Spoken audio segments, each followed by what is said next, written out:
मेरी ज़िंदगी में 3 बड़ी घटनाएं घटी हैं। पहली मेरे जन्म की, दूसरी मेरी शादी की और तीसरी मेरे कहानीकार बन जाने की। लेखक के तौर पर राजनीति में मेरी कोई दिलचस्पी नहीं है। लीडरों और दवा फरोशों को मैं एक ही नज़र से देखता हूँ। लीडर और दवा फरोशी दोनों पेशे हैं। राजनीति से मुझे उतनी ही दिलचस्पी है जितनी गांधी जी को सिनेमा से थी। गांधी जी सिनेमा नहीं देखते थे और मैं अखबार नहीं पढ़ता।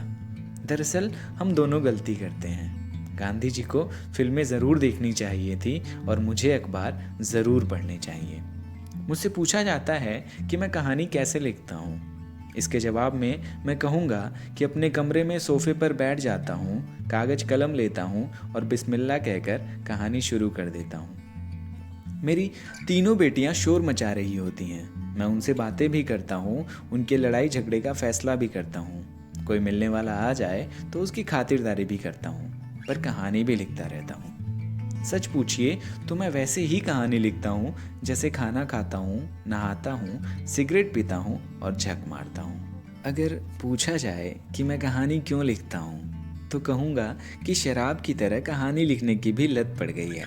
मैं कहानी ना लिखूँ तो मुझे ऐसा लगता है कि मैंने कपड़े नहीं पहने हैं या गुस्ल नहीं किया है या शराब नहीं पी है।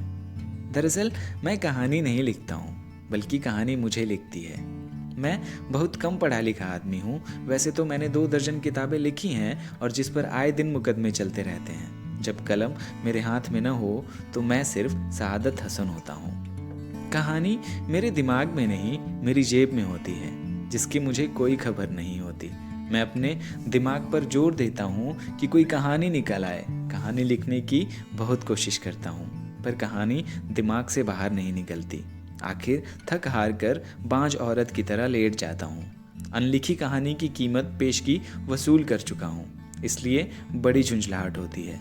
करवट बदलता हूँ, उठकर अपनी चिड़ियों को दाने डालता हूँ, बच्चियों को झूला झुलाता हूँ, घर का कूड़ा करकट साफ करता हूँ। घर में इधर उधर बिखरे नन्हे मुन्ने जूते उठाकर एक जगह रखता हूँ, पर कमबख्त कहानी जो मेरी जेब में पड़ी होती है मेरे दिमाग में नहीं आती और मैं तिलमिलाता रहता हूँ। जब बहुत ही ज़्यादा कोफ्त होती है तो गुसल खाने में चला जाता हूँ, पर वहाँ से भी कुछ मिलता नहीं। सुना है कि हर बड़ा आदमी गुसल खाने में सोचता है। मुझे अपने तजुर्बे से पता लगा है कि मैं बड़ा आदमी नहीं हूँ, पर हैरानी है कि फिर भी मैं हिंदुस्तान और पाकिस्तान का बहुत बड़ा कहानीकार हूँ। इस बारे में मैं यही कह सकता हूँ कि या तो मेरे आलोचकों को खुशफहमी है या फिर मैं उनकी आंखों में धूल झोंक रहा हूँ। ऐसे मौक़ों पर जब कहानी नहीं ही लिखी जाती तो कमी यह होता है कि मेरी बीवी मुझसे कहती है, आप सोचिए नहीं, कलम उठाइए और लिखना शुरू कर दीजिए। मैं उसके कहने पर लिखना शुरू कर देता हूँ। उस समय दिमाग बिल्कुल खाली होता है पर जेब भरी हुई होती है। तब अपने आप ही कोई ना कोई कहानी उछलकर बाहर आ जाती है। उस नुक्ते से मैं खुद को कहानीकार नहीं बल्कि जेब कतरा समझता हूँ, जो अपनी जेब खुद काटता है और लोगों के हवाले कर देता है। मैंने रेडियो के लिए जो नाटक लिखे वे रोटी के उस मसले की पैदावार हैं जो हर लेखक के सामने उस समय तक रहता है जब तक वह पूरी तरह मानसिक तौर पर अपाहिज न हो जाए। मैं भूखा था इसलिए मैंने यह नाटक लिखे।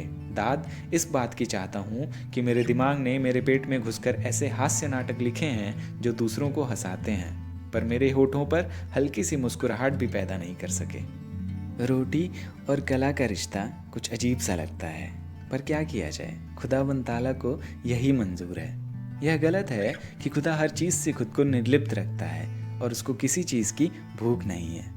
दरअसल उसे भक्ति चाहिए और भक्ति बड़ी नर्म और नाजुक रोटी है, बल्कि चुपड़ी हुई रोटी है जिससे ईश्वर अपना पेट भरता है। सआदत हसन मंटो लिखता है क्योंकि वह ईश्वर जितना कहानीकार और कवि नहीं है, उसे रोटी की खातिर लिखना पड़ता है।